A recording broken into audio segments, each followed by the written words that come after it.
وہ تبدیلی ہو چکی. تو اگر آپ مان بھی لیتے کہ بھگوت گیتا وید اللہ کی نازل کی کتاب ہے, اگر مان بھی لیتے مثال کے طور پہ, تو وہ اس وقت کے لیے تھی اور ان لوگوں کے لیے ہے. آج کی تاریخ میں ساری انسانیت, چاہے وہ ہندوستان میں جی رہی ہے, امریکہ میں, سعودی عربیہ میں, سارے انسانوں کا عمل ہونا چاہیے آخری کتاب, اور وہ ہے قرآن مجید.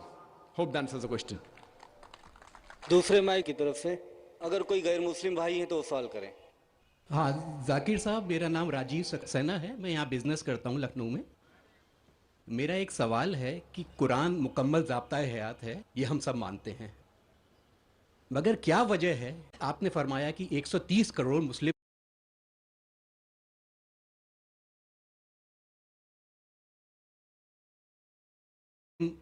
اس دنیا ہو, تو یہ کیا وجہ ہے کہ مطلب قرآن پاک کی تلاوت کری جاتی ہے, ایک ضابطۂ حیات ہے, بار بار دہرایا جاتا ہے, لیکن اسے فالو ایز اٹ نہیں کرنا چاہتا, یہ کیا وجہ ہے؟ راجیو بھائی نے ایک اچھا سوال پوچھا کہ 130 کروڑ مسلمان ہیں دنیا میں, کئی مسلمان ممالک ہے, بٹ کئی بھی ملک میں اسلام کی شریعت پورے مکمل طور سے عمل میں نہیں آتی.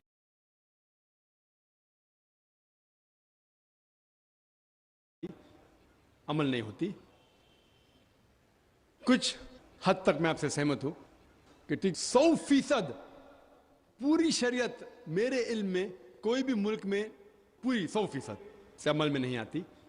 لیکن جو بھی ملک میں جس شریعت کا حصہ اس کا عمل جہاں ہو رہا ہے, وہاں سب سے زیادہ آپ دیکھیں گے امن ہے, اور سب سے زیادہ اس شریعت کے معاملے میں فائدہ ہے. مثال کے طور پہ سعودی عربیہ میں کرمنل لا فالو ہوتا ہے. جو کرمنل لا ہے, جسے کہتے ہیں کہ جہاں تک سزا کا, کوئی بھی اگر کوئی غلطی کرتا ہے اسلامک شریعت میں سزا ہوتی ہے, وہاں سب سے زیادہ امن ہے. مثال کے طور پہ لوگ یہ کہتے ہیں کہ اسلام مذہب دہشت کا مذہب ہے, جب بھی کوئی چوری کرتا ہے تو اس کے ہاتھ کاٹے جاتے ہیں. کیسا مذہب ہے؟ میں یہ کہتا ہوں کہ باقی دیگر مذاہب اچھی باتیں کہتے ہیں, اسلام اچھی باتیں کہنے کے علاوہ کس طریقے سے اس چیز کا عمل ہو سکتا ہے اس کے بارے میں ذکر کرتا ہے. مثال کے طور پہ ہر مذہب کہتا ہے کہ رات کے چوری مت کرو, یہ طریقہ بتاتا ہے کہ کس طریقے سے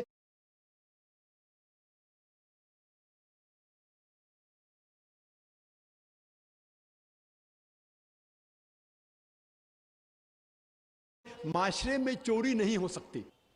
اسلام کہتا ہے کہ ہر امیر انسان جس کے پاس 85 گرام سونا سے زیادہ دولت ہے, 7.5 تولہ سونا سے زیادہ دولت ہے, اسے ہر سال 2.5% زکوٰۃ دینا چاہیے. اگر ہر امیر انسان زکوٰۃ دے تو غربت دنیا سے ہٹ جائیں گی, مٹ جائیں گی. کوئی بھی انسان کبھی بھی بھوک سے نہیں مرے گا. اس کے بعد اللہ تعالیٰ فرماتے سورہ مائدہ میں سورہ نمبر 5 آیت نمبر 38 میں,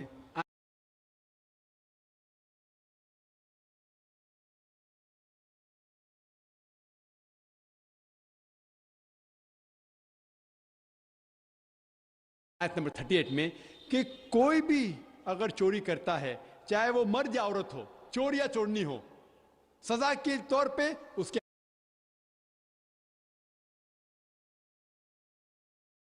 ہاتھ کاٹ ڈالو. ملک ہے جہاں زیادہ سے زیادہ چوری ہوتی ہے.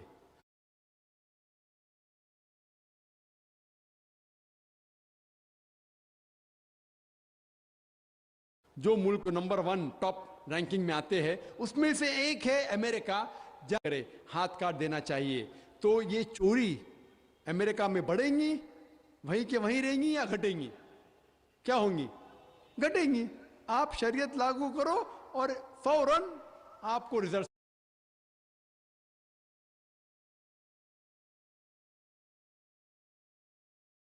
ملیں گے, نتیجہ ملے گا. ہم دیکھتے ہیں کہ سعودی عربیہ جہاں یہ کرمنل لا میں لڑکیوں کو چھیڑا جاتا ہے, لڑکیوں کا بلاৎکار کیا جاتا ہے, عورت کا بلاৎکار کیا جاتا ہے.